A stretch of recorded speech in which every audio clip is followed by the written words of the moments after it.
All right, ladies and gentlemen, let's do this. Welcome to the Uper Farmers, soon to be Cigar Garage Talks. How's everyone doing out there? I am doing excellent. Good week this week. Good kickoff to the month. Having a lot of fun. Doing a lot of good. And decided to celebrate. We have some special things here today on the table. I probably should have pulled down some sweets or something to eat with this too, but oh well. What are we smoking? What are we drinking? First up, we have this fun cigar. This is not the cigar. Obviously, it comes in a box from Desaka. The Mistrier.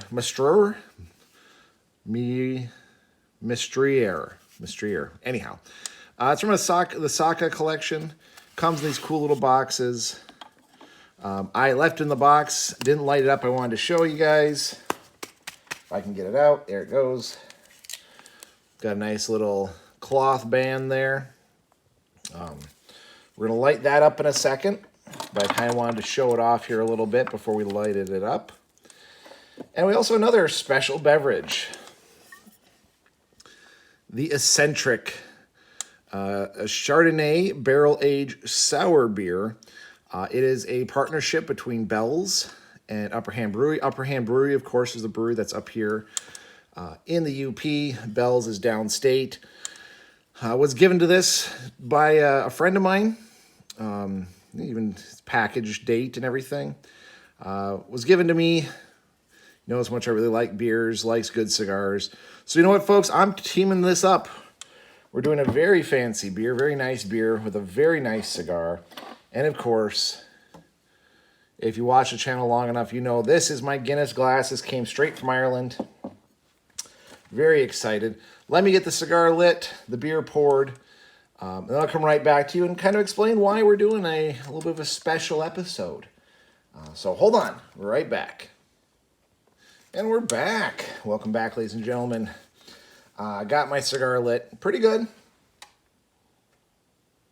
Pretty good cigar. Can't complain about that. The beer. Nice head on it. Let's give it a little taste here. Creamy. You can definitely taste the barrel. Like I said when I did the whole barrel-aged video series, I'm not a fan. I think a lot of beers, barrel-aged stuff, to give it that niche flavor, to make it stand out in the market, shall we say, and it doesn't complement it at all. Now, this one's okay. I see where they're going with. I can taste the sour. I can taste the barrel. It's got a creamy texture. Not bad. Not bad. Not sure if I'd order that one if I was out and about. Because usually I order darker beers, and that's kind of a nice red, a nice amber. Not bad, though. Can't complain. So why are we smoking fancy stuff, drinking fancy stuff? There's a lot to celebrate today. One, we successfully made it up to Houghton for a basketball tournament. We did well.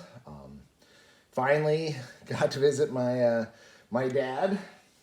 We've been trying to do that for months now.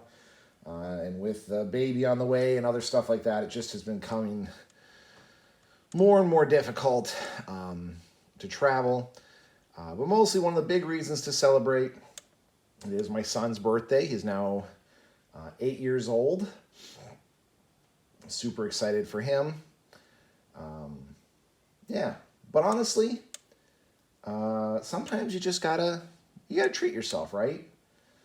You just have to come out, have a good bottle of beer, a good cigar, because as the old proverb goes, all you got is today. Tomorrow's not promised.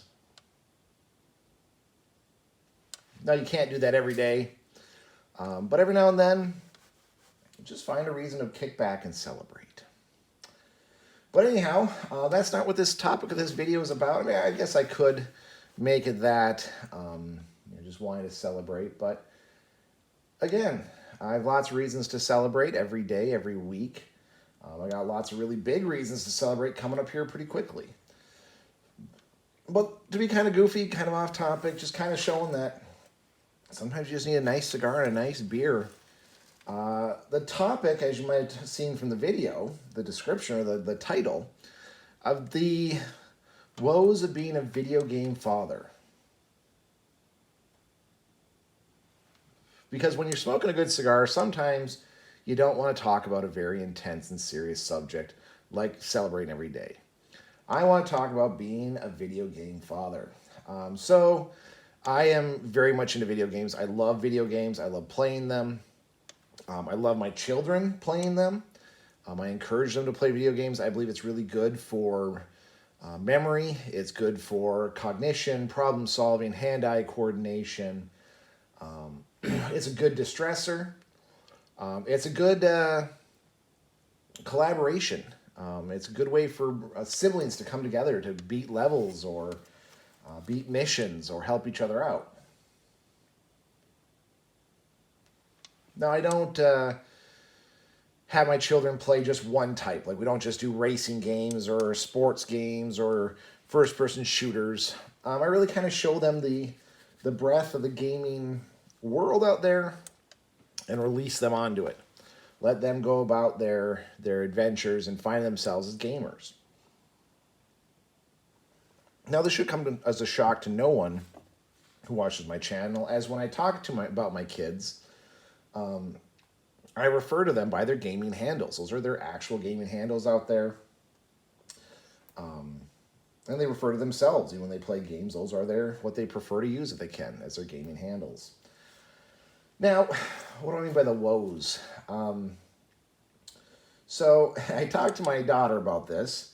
I have to be good, or at least, well, good actually. I can't even just be acceptable. I have to be good at almost every type of game out there. So if my youngest daughter is playing a Hello Kitty dress-up game, I have to very quickly figure out the controls and figure out why she can't put this lovely pink bow on Miss Kitty's hair. I might have to really quickly adapt to the AI or to the system of play or controls. Look for context clues as to what she missed that I now have to somehow divine and figure out how to put this bow on Miss Kitty's hair. Then we're going to pivot to maybe my other daughter is playing a Sims game. Where she's trying to build money and her Sims are all exhausted. They're coming home, tired. The house is a mess. CPS is called on her baby. And she needs it fixed now, Dad. So I have to go through and quickly adapt to Sims platform. And then I'll have to, figure out how to make money, how to clean her house, how to maximize the efficiency of her Sim family so that the protective services doesn't take her kid away, or she doesn't end up having Sims that die because they're so overworked and overstressed. Then I'll have to pivot to a first-person shooter because my son is playing a first-person shooter game where he just can't get past this one level because he keeps getting sniped. Then I might have to pivot to an RPG where my daughter is playing a game where there's just this big bad boss that you have to carefully time each weapon strike to actually successfully beat this boss character. That is usually on Sundays is when we play video games. That's our video game day. That is my life. Not to mention, I still want to play some of my games. So maybe I want to play a zombie game or a world-building game. But I've got to pivot between the different controls. I have to pivot between, again, game mechanics and story modes. And sometimes I even have to do some research because, if they're coming to you for help, you can't fail them, right? You are... just like the old adage from the 1950s, 1960s, my dad can beat up your dad. Well, if your son is going to make that challenge, you better damn well be able to beat up that other person's dad. Now, I'm no pro gamer. 100%. I am no pro gamer. There are plenty of gamers out there that are much better than me. Of course, my children, with just a little bit more effort and time, are going to become much better gamers than I am because I don't have the time anymore to put it in. And it has been proven that some of these games, the older you get, the less effective you are. Now, I do thoroughly enjoy playing these games. Even the Hello Kitty ones, they're kind of fun. They're kind of cute. I do enjoy RPGs. I enjoy shooters. I enjoy puzzle games. I enjoy world building. So I do have that. I do know some gamers out there, they're kind of shoehorn themselves into one genre of games. But in this house, we can go from Hello Neighbor on one part, Sonic the Hedgehog on another, 7 Days to Die, Planet Crafter, Green Hell. Again, the Hello Kitty games. Maybe we're pivoting to a Lego game.